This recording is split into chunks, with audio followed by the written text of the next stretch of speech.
जनादेश की विश्वसनीयता पर सवाल उठाएंगे। वो तो गनीमत यह है कि कुछ राज्यों में विपक्ष की भी सरकारें हैं। अगर कांग्रेस के ज़माने जैसा ऐसा होता कि हर राज्य में और केंद्र में सिर्फ एक पार्टी की सरकार है, तब इनका क्या तर्क होता। तब इनका जो आज वोट चोरी का तर्क है शायद कुछ लोग मान भी लेते। अब आप देखिए बिहार में इन्होंने यात्रा चलाई, उसका कोई असर नहीं हुआ।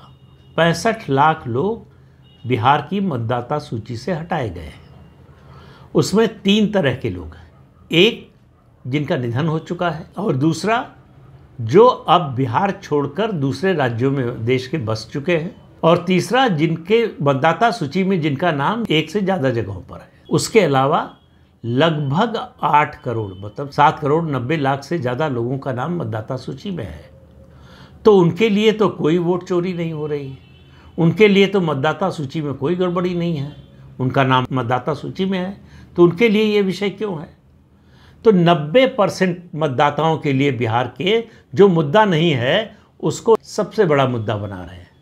अब इससे आप अंदाज़ा लगा सकते हैं कि इनकी राजनीतिक समझ क्या है और ग्राउंड लेवल की इनकी जानकारी क्या है, ज़मीन पर क्या हो रहा है, लोग क्या सोच रहे हैं, किस मुद्दे का कितना और कैसा असर हो रहा है, होता है या हो सकता है, इसके बारे में उनका अध्ययन कितना है, उनकी जानकारी कितनी है, ये सब आपको उनके इसी एक बयान से सामने आ जाएगा।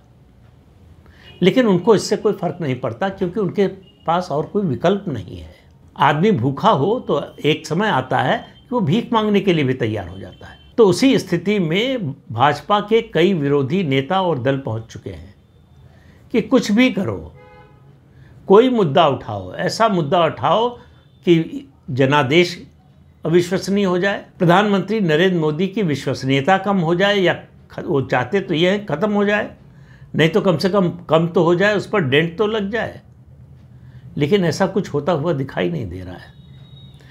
प्रधानमंत्री रहते हुए 11वें साल में प्रधानमंत्री नरेंद्र मोदी की जो अप्रूवल रेटिंग है, जो लोकप्रियता है, वो 70% से ऊपर है।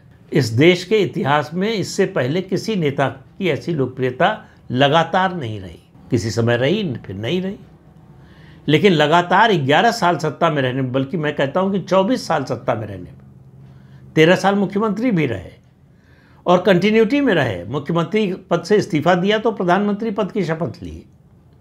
ऐसा भी नहीं है कि मुख्यमंत्री पद से हटने के बहुत साल बाद प्रधानमंत्री बने हों, लगातार। और ये सत्ता जो है वो काजल की कोठरी है।